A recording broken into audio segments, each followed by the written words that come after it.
good, everybody? My name is Brad, and welcome back to the second annual Brad's Book Awards, where I'm talking about all my favorite books I read last year in 2021. And for today, the third category, we're going to be talking about my top 5 novellas. This was a super hard list to compile and narrow down to just a top 5. Novellas are super popular right now. Everyone loves a good novella, myself included, and I read a lot of good ones last year, and this was really hard to narrow down, especially the top 2. I still don't know, as I'm filming this, which way we're going to go for my number 1, my number 2 spot. But novella, it's usually considered 40,000 words or less. I don't know the word counts of all these books, so I'm going by page count. So about 150 pages or so, kind of the same thing Well Read Beard does. 150 pages or less is what I'm considering a novella. I know that's not the best way to estimate that, but I don't know the word counts for all these books. So that's what we're going with. But without further ado, let's go ahead and dive into my top 5 novellas I read last year in 2021. Coming in at the number 5 spot, spoiler alert, this book also appeared on my top 10 covers list for 2021. Coming in at number 5 is To Offer Her Pleasure by Allie C. from Weird Punk Books. This was a fun, dark, creepy novella. We're dealing with this high school kid, and he's dealing with grief and loss, pain, neglect. His father had passed away. His mother is basically non-existent. She's just kind of off with her boyfriend, and this high schooler, he's left to sort of just live his day-to-day by himself.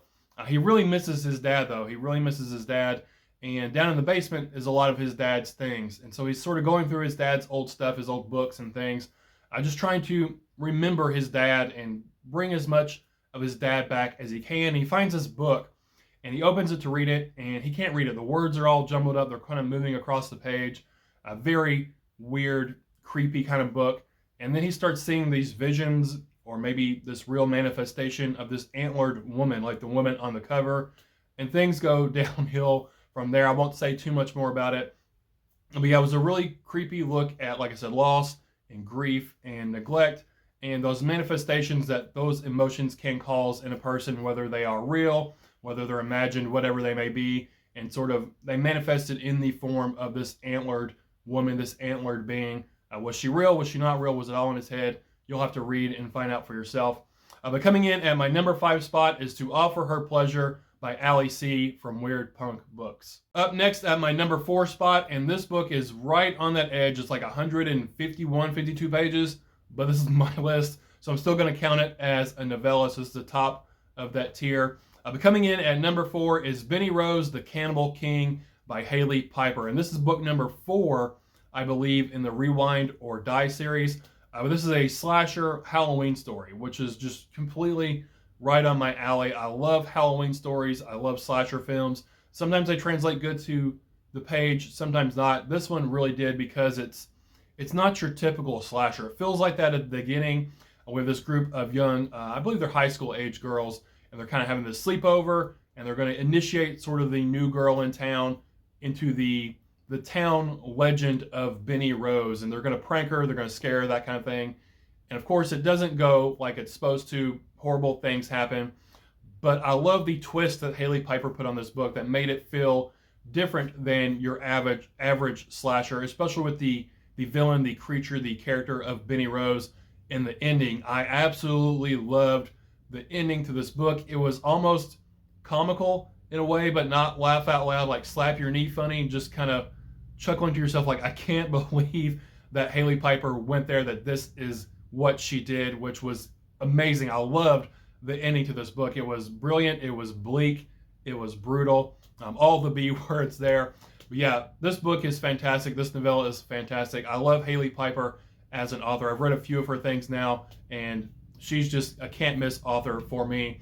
But coming in at my number 4 spot is Benny Rose, the Cannibal King by Haley Piper. Up next, coming in at my number 3 spot, is Only the Stains Remain by Ross Jeffrey from Cemetery Gates Media. In my opinion, this is my favorite piece. This is the best piece that Ross Jeffrey has written. I really like Juniper. I really loved his novel Tome. But in this one, I feel like you can really feel his progression, see his progression as a writer, getting better and better and better with each piece that he puts out into the world. But this one, we're following 2 young brothers, and their mom dies of cancer at the beginning, and through that, dad becomes neglectful. He sort of wallowers in his own sorrow, his own grief, doesn't really take up time upon himself to care for his sons.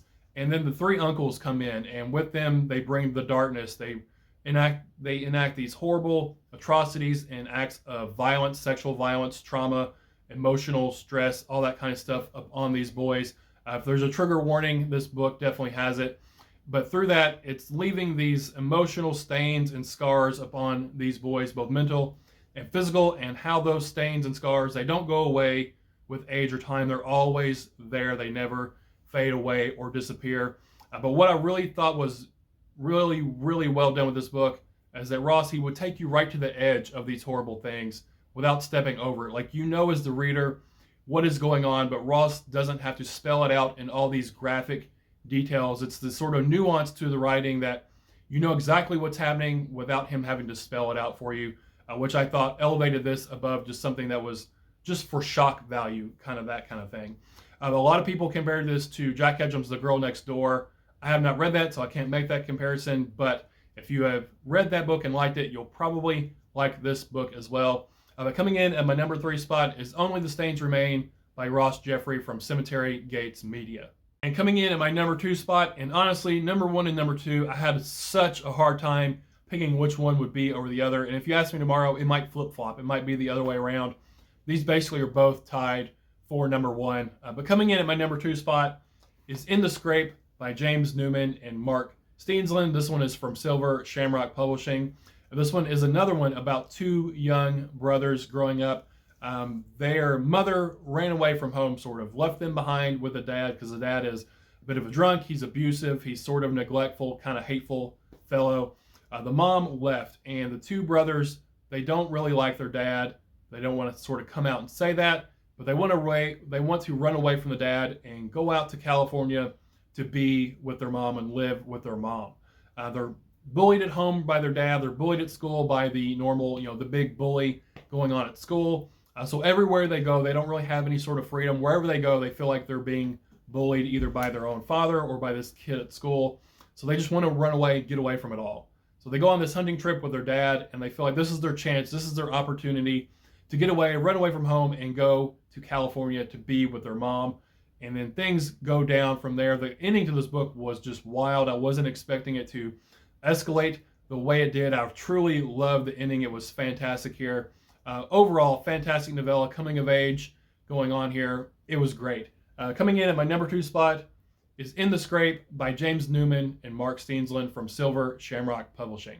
And coming in at my number 1 spot for my top novella I read last year in 2021, go ahead and hit the drum roll. My number 1 novella is Jedi Summer by John Bowden, also from Silver Shamrock Publishing. This one is also dealing with 2 young brothers growing up. It's this coming-of-age tale, but the prose, John Bowden's storytelling, I just absolutely love the way he tells a story. He is one of my favorite authors I've discovered since I dove into the world of indie and small press horror. This one's coming of age, like I said, and it's these 2 brothers. And it's this story, it's almost told in these little vignettes about this particular summer. 1983, the year that Return of the Jedi came out. And the brothers, they really want to see this movie, but it's about sort of everything leading up to maybe that movie coming to their small hometown in Pennsylvania that summer. It's not about Star Wars. It's not about Return of the Jedi. That's just sort of the backdrop to it. It's about growing up, coming of age, dealing with bullies, dealing with loss and grief for the first time, all that kind of stuff, realizing sort of you're poor, it's the single mother kind of family, all that kind of stuff. Bullies involved. It was just magical. If you have read Boy's Life by Robert R. McCammon, if you were to take that big 500, 600 page book, whatever it is, and shrink it down and condense it down to 78 pages, Jedi Summer is the book you would get. It has just this beautiful prose, these little maybe magical elements involved here and there. Lots of nostalgia going on. I absolutely loved it, and I will devour anything that John Bowden writes. But coming in at my number 1 spot for my top novella of 2021 is Jedi Summer by John Bowden from Silver Shamrock Publishing. And that's it. Congratulations to all the novellas that made my list. This has been my top 5 novellas I read last year in 2021. And honestly, this was the hardest list so far to narrow down and pick one over the other. Pick a top 5. Any one of these could be a number 1 on anyone's top list for the year, in my opinion. But if you've read any of these, let me know what you thought about them down in the comments. If you read any great novellas last year, let me know what they were down in the comments as well. But that's all I have for you guys today. So thank you for spending your time with me. Again, my name is Brad, and I'll talk to y'all later. Bye.